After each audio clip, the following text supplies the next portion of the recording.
इस वीडियो को लाइक करें, हमारे चैनल दशमलव को सब्सक्राइब करें और बेल आइकन को दबाएं। नमस्कार। क्या आपको क्रेयॉन्स याद हैं? आप में से बहुत ने बचपन में इन मोम से बने हुए रंगों को इस्तेमाल किया होगा। बच्चे इन रंगों से अपनी ड्राइंग बुक्स के अंदर रंग भरते हैं। इन क्रेयॉन्स से हम अपने जीवन के बारे में कुछ सीख सकते हैं, बहुत इम्पॉर्टेंट बात सीख सकते हैं। क्या बात है? आप एक क्रेयॉन को लीजिए, एक मोमी कलर जिसको कहा जाता है, उसे आप रंग कीजिए और फिर उसको आप आधा तोड़ दीजिए। फिर जो बचा हुआ टुकड़ा है आप उससे रंग कीजिए। आप पाएंगे कि रंग में जब आप रंग करते हैं तो उसमें कोई बदलाव नहीं आता। हालांकि आपने क्रेयॉन को तोड़ दिया था, आप उसे और तोड़ दीजिए और तोड़ दीजिए, जितने चाहें उतने टुकड़े कर दीजिए, लेकिन हर टुकड़ा बिल्कुल सेम कलर आपकी ड्राइंग बुक पर छोड़ता है।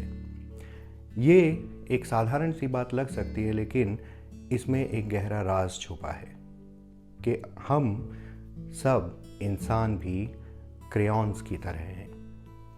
हम चाहे जितने भी परिस्थितियों की वजह से टूट जाएं, हम चाहे जितने भी परेशान हो जाएं, लेकिन हम फिर भी वही इंसान हैं, हमारी वैल्यू वही है। जैसे एक क्रेयॉन की वैल्यू टूट जाने से ख़त्म नहीं होती, उसकी वैल्यू पहले भी यही थी कि वो एक पर्टिकुलर तरह का रंग करता है, टूटने के बाद भी उसकी वैल्यू वही है कि वो एक पर्टिकुलर तरह का रंग करता है। उसी तरीके से इंसान भी चाहे परिस्थितियों में कितना भी फंसे, कितना भी तंग हो, लेकिन उसकी अपनी वैल्यू बनी रहती है। और अगर वो इंसान चाहे तो उस वैल्यू को एक्चुअली और ज़्यादा बढ़ा सकता है। एक और उदाहरण से इसको समझते हैं। एक बड़ी सभा में एक व्यक्ति ने एक बड़ा सा नोट, 2000 रुपये का नोट सबको दिखाया और कहा कि आप सब लोग जो यहाँ बैठे हैं, आप में से किसी एक को मैं ये नोट देना चाहता हूँ। जो व्यक्ति इस नोट को लेना चाहे वो अपना हाथ उठाए। अब जाहिर है कि सभी लोगों ने, वहाँ जितने भी लोग मौजूद थे, सैकड़ों लोग थे, उन सब ने हाथ उठा दिया कि हाँ, मुझे ये नोट चाहिए। तो जिस व्यक्ति ने वो नोट उठाया था, उसने कहा कि अच्छा, देने से पहले मैं इस नोट के साथ कुछ करना चाहता हूँ। तो उसने उस नोट को अच्छे से अपने हाथों में ऐसे मसल दिया और फिर से उसको दिखाया कि क्या अब कोई इस नोट को लेना चाहता है। फिर से सभी लोगों ने हाथ उठा दिया। फिर उस व्यक्ति ने उस मुड़े तुड़े नोट को ज़मीन पर फेंका और उसके ऊपर अच्छे से जूते से उसको रगड़ दिया। फिर उसको उठाया और पूछा कि क्या अब कोई इस नोट को लेना चाहता है। फिर से सब लोगों ने हाथ उठाया। तो उस व्यक्ति ने कहा कि देखिए, इस नोट की वैल्यू कम नहीं होती है।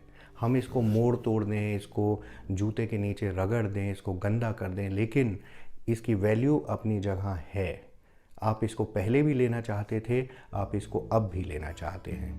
तो ये जो वैल्यू है, हमें हमेशा इस बात का ध्यान रखना चाहिए, इस बात को अच्छी तरीके से अपने मन में बिठा कर रखना चाहिए कि हम सबकी एक इनहेरेंट वैल्यू होती है, हमारे भीतर छुपी हुई एक वैल्यू होती है, और वो वैल्यू विकलांगता से मिट नहीं जाती है, परिस्थितियों से मिट नहीं जाती है। हम वही रहते हैं। परिस्थितियां खराब है, समय खराब है, तो जैसे ही हम उस बुरे समय से निकलते हैं, हम वही रहेंगे जो हम उसमें जाने से पहले थे।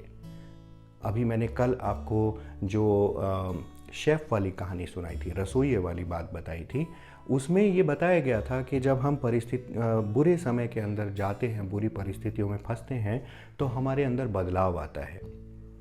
लेकिन अगर हम चाहें तो वो बदलाव पॉजिटिव हो सकता है, ये हमारे ऊपर है। मतलब कि जो हमारी वैल्यू है वो बढ़ सकती है, कम नहीं होगी, बढ़ सकती है।